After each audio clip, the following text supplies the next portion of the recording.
Kalian nungguin aku nggak? Hmm, oke, kita mulai aja ya. Tapi sebelum kita mulai, kalian boleh berdoa terlebih dahulu.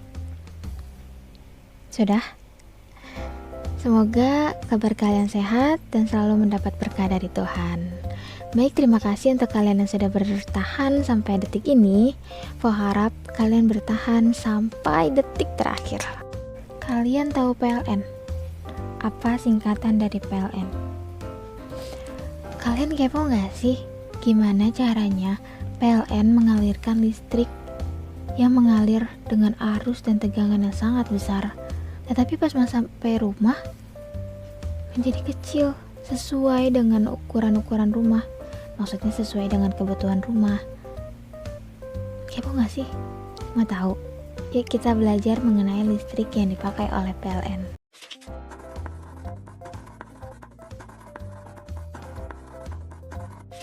Ya, assalamualaikum warahmatullahi wabarakatuh. Jumpa lagi di channel Listrik.com. Ya teman-teman, pada video kali ini saya akan coba menjelaskan bagaimana listrik bisa sampai ke rumah kita. Seperti yang kita ketahui bahwa keseharian kita tidak akan pernah terlepas dari yang namanya listrik. Ada yang menonton TV, mencuci pakaian di mesin cuci, bermain game bersama kawan-kawan, atau hanya sekedar mencas handphone. Nah, pernah gak sih teman-teman iseng-iseng bertanya, apa jadinya jika dunia tanpa listrik? Jika dunia tanpa listrik, maka semuanya akan sangat gelap sekali, terutama pada malam hari. Dan kita tidak akan pernah nikmati peralatan-peralatan elektronik yang ada di rumah kita. Karena energi listrik begitu penting bagi kehidupan, maka tidak ada salahnya jika kita mencari tahu dari mana asalnya listrik yang kita nikmati ini. Dan semuanya berawal dari pembangkit listrik yang mengubah energi lain menjadi energi listrik. Contohnya ada PLTA atau pembangkit listrik tenaga air yang mengubah energi air menjadi listrik. Kemudian ada PLTDR atau pembangkit listrik tenaga diesel yang memanfaatkan mesin diesel menjadi listrik. Lalu ada PLTU pembangkit listrik tenaga uap yang mengubah energi uap menjadi listrik. Nah, dari pembangkit listrik ini dihasilkan tegangan 6 sampai 24 kV yang nantinya akan disalurkan ke gardu tegangan ekstra tinggi atau gardu TT. Di gardu ini terdapat trafo step up yang berfungsi untuk menaikkan tegangan menjadi 500 kV atau tegangan ekstra tinggi. Alasan menaikkan tegangan menjadi ekstra tinggi ini agar listrik yang melewati perjalanan yang sangat jauh sekali bisa menurunkan rugi-rugi daya akibat perjalanan jauh tersebut.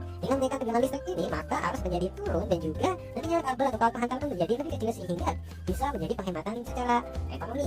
Selain itu, tegangan 500 kV ini akan masuk ke gardu tegangan tinggi yang di sana juga terdapat trafo step down. Di trafo step down ini tegangan diturunkan menjadi 150 kV. Alasan penurunan tegangan dikarenakan memang jarak sudah tidak terlalu jauh dan sudah banyak rumah-rumah penduduk sehingga memang tegangan perlu diturunkan agar menjadi lebih aman. Kemudian tegangan 150 kV ini masuk ke gardu induk untuk diturunkan lagi oleh trafo step down menjadi tegangan 20 kV atau tegangan TM. Nah, tegangan 20 kV ini nantinya akan disalurkan ke pelanggan TM atau pelanggan tegangan menengah seperti pabrik industri. Selain disalurkan ke pelanggan TM, tegangan 20 kV ini nantinya juga akan masuk ke gardu distribusi yang biasanya berupa gardu tiang. Di sana terdapat trafo step down yang berfungsi untuk menurunkan tegangan menjadi 220 volt dan nantinya akan disalurkan ke rumah-rumah penduduk atau rumah kita salah satunya. Oke teman-teman, saya pikir cukup sekian yang bisa saya sampaikan tentang bagaimana listrik bisa sampai ke rumah kita. Dan jangan lupa di subscribe channel saya. Semoga video saya ini bermanfaat bagi teman-teman semua. Wassalamualaikum warahmatullahi wabarakatuh. Nah, kayak gitu ceritanya. Sekarang kalian kepo nggak listrik apa yang dipakai oleh PLN? PLN menggunakan listrik rangkaian arus bolak-balik atau disebut juga dengan alternating current yang disingkat dengan AC. Apa sih listrik AC itu? Yuk kenalan sama listrik AC. Arus itu sendiri terbagi menjadi dua, ada DC, ada AC. DC itu arus searah atau dinamakan direct current yang disingkat dengan DC. Contohnya adalah baterai. Dia mempunyai kutub positif dan kutub negatif. Yang kedua ada AC. AC alternating current. Arus bolak-balik ini nih yang dipakai oleh PLN. Tahukah kamu cara mengukur tegangan dan arus di rumah kita? Apakah alatnya? Ya, alat sederhananya ampermeter untuk mengukur kuat arus listrik dan voltmeter untuk mengukur tegangan listrik. Yang ini sama ini sebenarnya sama dua-duanya, tapi yang ini dia digital dan ini dia analog. Tapi nggak boleh kalian mengukur tegangan dan arus listrik di rumah kalian karena itu terlalu bahaya. Biarkan orang-orang yang dari PLN aja yang menguji.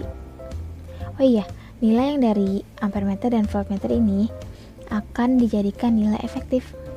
Selain alat yang tadi, untuk mengukur arus dan tegangan juga bisa menggunakan ini namanya osiloskop. Apa itu osiloskop? Osiloskop itu adalah alat yang mengukur tegangan dan arus listrik dengan output berbentuk gelombang. Kalian pernah nggak ngelihat orang sakit jantung terus ada alatnya yang buat ngedeteksi? Nah, itu mirip kayak gini. Terus kenapa sih kita harus memakai osiloskop? karena arus dan tegangan itu nilainya dapat berubah dengan cepat. Sehingga dengan osiloskop kita akan mendapat nilai maksimum dari tegangan dan arus itu sendiri. Jadi kita perlu osiloskop. Arus dan tegangan AC itu berubah-ubah, maka kita dapat gambarkan dengan grafik sinusoidal. Untuk persamaan tegangan AC yaitu V sama dengan V max sin omega T, dan persamaan untuk arus listrik AC yaitu I sama dengan I max sin omega T. Kalau kamu tahu nilai V efektif, untuk mencari nilai V max juga bisa. V max sama dengan V efektif dikali akar 2. Dan sebaliknya, kalau kamu mau cari V efektif dari V max yang tadi, maka V efektif sama dengan V max per akar 2. Begitu juga dengan I max dan I efektif.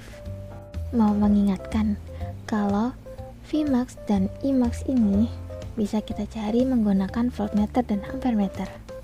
Dalam mengalirkan tegangan listrik dan arus listrik pasti melewati rangkaian RLC. R resistor, L induktor, dan C kapasitor. Jika rangkaian ini terpisah, maka R itu resistor murni atau disebut dengan resistif, L untuk induktor murni atau disebut dengan induktif, dan C yaitu kapasitor murni atau disebut dengan kapasitif. Berikut grafik dari rangkaian resistor murni, induktor murni, dan kapasitor murni. Dalam rangkaian resistor murni atau resistif, hukum yang berlaku hukum Ohm, yaitu VR sama dengan I kali R. Nah, dalam rangkaian induktor murni atau induktif, hambatannya disebut dengan reaktansi induktor dengan rumus XL sama dengan omega kali L. Dan hukum Ohm yang berlaku yaitu VL sama dengan I kali XL. Nah, dalam rangkaian kapasitor murni atau disebut dengan kapasitif, hambatannya disebut dengan reaktansi kapasitor dengan rumus XL sama dengan 1 per omega kali C. Hukum Ohm yang berlaku yaitu VC sama dengan I kali WC. Nah, di mana V adalah tegangan, I adalah arus listrik, R, X, L, dan XC adalah hambatan. Bagaimana kalau rangkaiannya menjadi RLC seri? Hambatan tiga-tiganya itu digabung menjadi satu.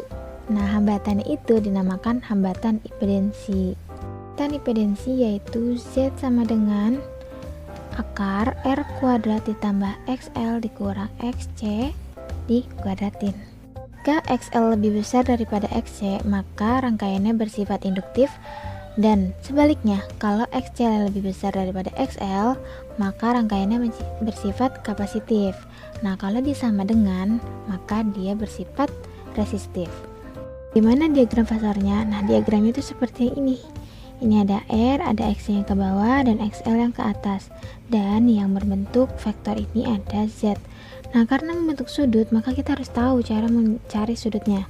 Caranya yaitu dengan cos theta, karena theta sama dengan R per Z. Ketika rangkaian ini dikasih sumber tegangan AC, maka ada daya yang diserap oleh rangkaian RLC ini akan menyebabkan rangkaiannya menjadi panas. Nah, daya yang diserap oleh rangkaian ini disebut dengan daya disipasi. Dengan rumus daya disipasi yaitu P sama dengan I kuadrat R sama dengan V I cos theta, atau V efektif I efektif cos theta. Pakainya I dan V efektif, oke? Nah, itu dia rangkaian listrik yang dipakai oleh PLN. Cukup mudah bukan untuk dipahami? Guys, terima kasih untuk kalian yang sudah bertahan sampai detik terakhir ini. Semoga bermanfaat, semoga dapat dipahami, semoga kalian mengerti apa yang Fau jelaskan. And don't forget to like, share, and subscribe channel Fau. Nextnya pembelajaran apa ya? Komennya di bawah. Bye bye.